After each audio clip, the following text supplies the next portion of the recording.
if you want to use it, but I'm going to show you another technique here that does essentially the same stuff, but it does it in a way that's going to be useful for us next unit. We're going to factor by grouping. Okay, so how do we do this? Let's review. If A is not equal to 1, the first thing we always want to do is see if we can factor out a greatest common factor. And sometimes that solves the problem. Sometimes by factoring out a greatest common factor, what we're left with is a trinomial where A is equal to 1, and then it makes it really easy, right?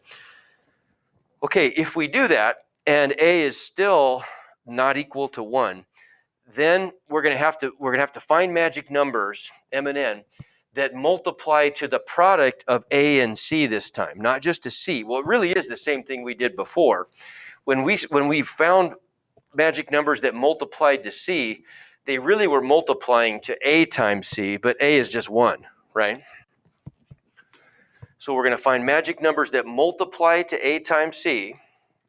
So they're factors of the product AC, and they add to B just like before. Okay, so let's just kind of walk through this process, and then when we get down to step 3, we'll talk about it. Okay, so how about these guys here? First step, can I factor out a GCF? No, I can't. Okay, so we can go ahead and check off. We can check off step 1. Didn't work. So now we need to find magic numbers that multiply to AC. So let's find these. What is A times C equal to? 36. So they got to multiply to positive 36, and they have to add to B, which is negative 12. What numbers? If they multiply to a positive, what's that tell you about the signs of the numbers? Okay, they're both the same, right? And if they add to a negative, then they both must be negative, okay? So what would those numbers be? 2 negative 6s. Okay, so we found the magic numbers. We know our magic numbers are negative 6 and negative 6. Okay, now what? If we go back to step 3, now we're going to split. If we're going to do this by grouping, we're going to split the B term into the sum of the magic numbers, okay? So Bx is going to turn into m plus n, because that's what B is equal to, right? M plus n times x, which we could just split into separate terms, mx plus nx. And the order does not matter. In this case, they're the same numbers anyway, right? So step 3 then, we're going to rewrite this thing as 9x squared, and we're going to trade that negative 12x for a minus 6x minus 6x plus 4. Okay? Now what? So we get down to step 3. We write the trinomial using the 4 terms. So I guess we did step 4, didn't we? Okay, now what? Now we're going to factor by grouping. So when we factor by grouping, we're going to split the polynomial into 2 groups. Group 1 is going to be the first 2 terms, and group 2 is always going to be the second 2 terms. Okay? So what's that look like then? Over here, and what I would encourage you to do is just draw like a dashed line right there to split it into 2 groups. Okay? Then what? We're going to factor the first group, group 1, into the greatest common factor and the remaining binomial. So what is the GCF of group 1? And let's label these. So this part right here is group 1. This part right here is group 2. For group 1, what is the GCF? What do you think, Elijah? That's half of it. What else? 3x. Okay, I could undistribute a 3 as the number part, but I could undistribute an x also, right? So we end up with our greatest common factor here is 3x. And what's left behind if we do that? 3x times what would be 9x squared? 3x, okay? So we're going to end up with a 3x there, and then 6x. 3x times what is 6x? 2, okay? So there we go. So there's Step 2, we factored group 1 into a greatest common factor and a remaining binomial. Now we're going to move over to group 2. In group 2, we want to factor this into a common factor so that, this is really important, the remaining binomial factor in group 2 has to be the same as the remaining binomial in group 1. So what's that look like then? We know already, I'm going to put a plus sign in the middle here to separate the two groups. Well, here's group 2. We already know that in order for this to work, the remaining binomial has to be the same in both groups. Has to. The question is, can we make it work? If we found magic numbers, it's guaranteed to work. So what is going to be the factor that we factor out to make that happen? What times 3x is negative 6x? Negative 2. So let's check it though. Negative 2 times 3x is negative 6x. Negative 2 times negative 2 is positive 4. Okay, it worked. So we got each of the two groups factored the way we need to. Is there a common factor now in each of the two groups? Because really group 1 is now just a big term with two factors. Plus group 2 is the second term that has two factors. Is there a common factor there that you see? In each of those two terms? X minus 2, 3x minus 2, everybody see that? I have look at the two factors in group 1. I have 3x times 3x minus 2. Those are my two factors. What are the groups in group 2? I've got a negative 2 times a 3x minus 2. So we already knew that the remaining binomials have to be the same, right? So when we factor out now the greatest common factor of each of the two groups, what do we get? Yeah, we get a 3x minus 2 times what's left behind. Well, 3x minus 2 times what is 3x times 3x minus 2? 3x, right? If I undistribute the 3x, what's left behind from that first group? 3x. Okay, here's my plus sign that's separating the two groups, right? If I undistribute the 3x minus 2 from the second group, what's left behind? Negative 2. So look what we get then. We end up with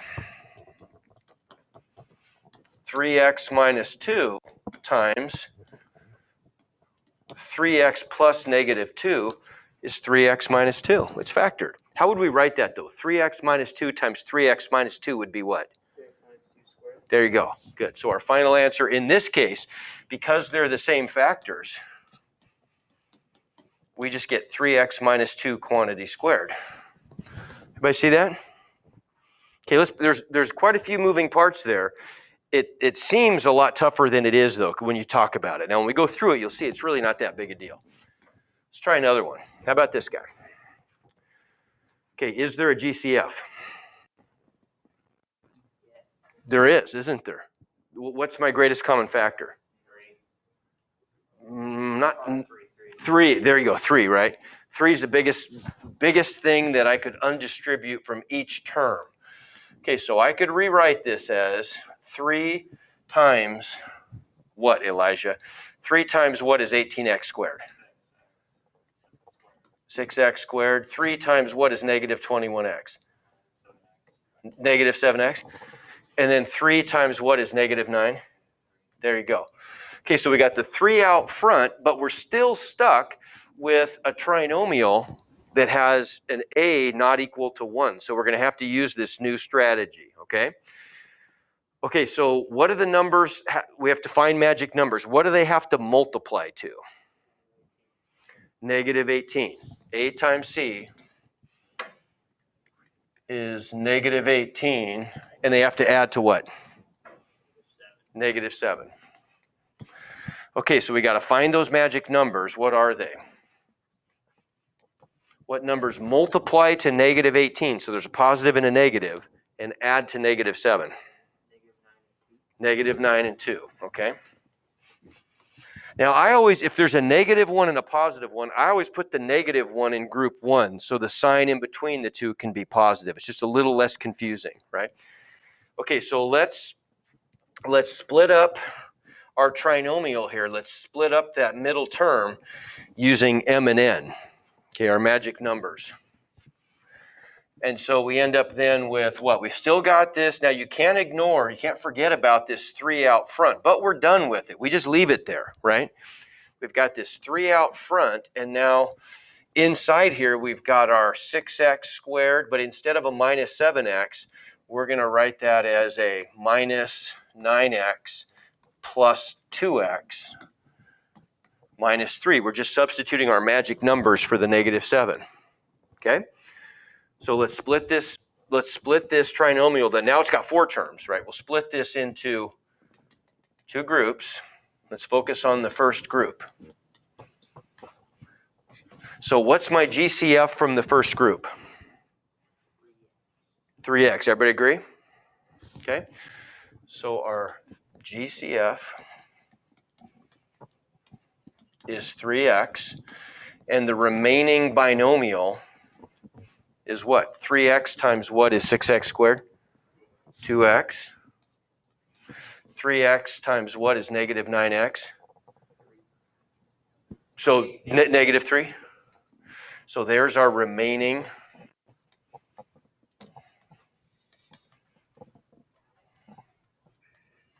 binomial, right? Okay, so here's our plus sign. What about group 2? Right, the remaining binomial has to be the same. So we know that that has to be a 2x minus 3. The only question now is, what's that being multiplied by? What times 2x is 2x? 1. So I've just got a 1 there, right? Okay, so Elijah, what can I factor out of each group? Group 1 and group 2. There you go. Good. So we can pull out a 2x minus 3, and what's left behind then? Well, hold it. No, if I undistribute a 2x minus 3 from each of these 2 groups, what's left over in the first group? 3x. Okay, good. And then I've got my plus sign. So now what's left from the other group if I undistribute a 2x minus 3? 1, right? Because I'm just dividing it away, aren't I? I'm really just dividing each term by 2x minus 3. And so they cancel in the first one, and here they cancel, but 2x minus 3 divided by 2x minus 3 is 1. And if we use our little reverse thinking trick, we would say, okay, 2x minus 3 times what is 2x minus 3? 1, right? So we're done. That's it. We got it factored. Okay, so this guy breaks down into 3 times the factor 2x minus 3 times the factor 3x plus 1. How could I check all these, by the way, on a test? What could I do to see if I got the right answer? What do you mean by that? Well, okay, but look what I'm trying to do. I'm just trying to factor. This is what I started with. I factor that expression. Yeah, so I just multiply it all out, wouldn't I? And see if I get that back, right? Okay? Okay, good. I'll tell you another little trick that works pretty well.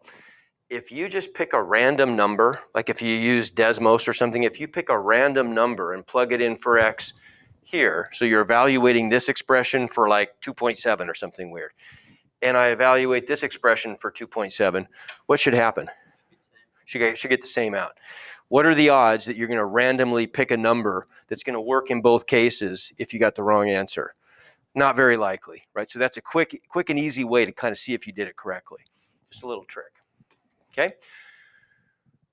All right, let's do one more like this, and then we're going to shift over and I'll remind you how to do bottoms up, or we'll call it slip and slide. Okay, so what can I factor out here?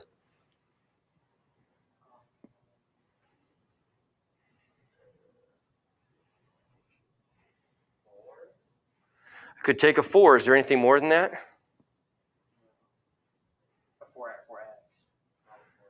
So, that's it, isn't it? Just 4x. That's all I could do. You're right. Yeah, just 4x. Yep.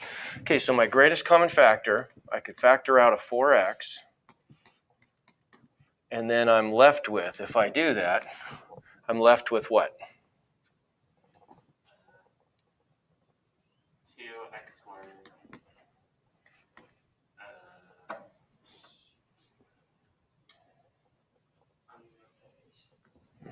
4 goes into 6 one time. 2 left over. 4 goes into 28. There you go. Good. So 17x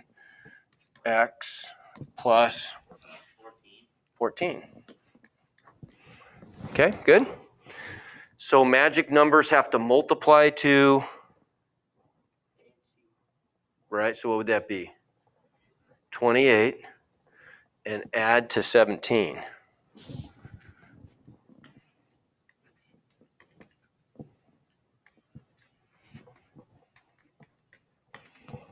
So the numbers both have to be positive.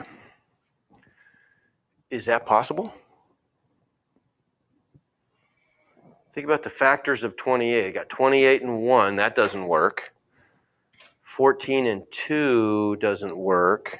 And I want you to see a pattern here, right? If I pick m and n, and then let's look at the sum over here. We'll just pick factors of 28. So 28 and 1 adds to 29. 14 and 2 adds to 16. 4 and 7 adds to 11. And then now I would just flip them, right? And they'd get the same numbers.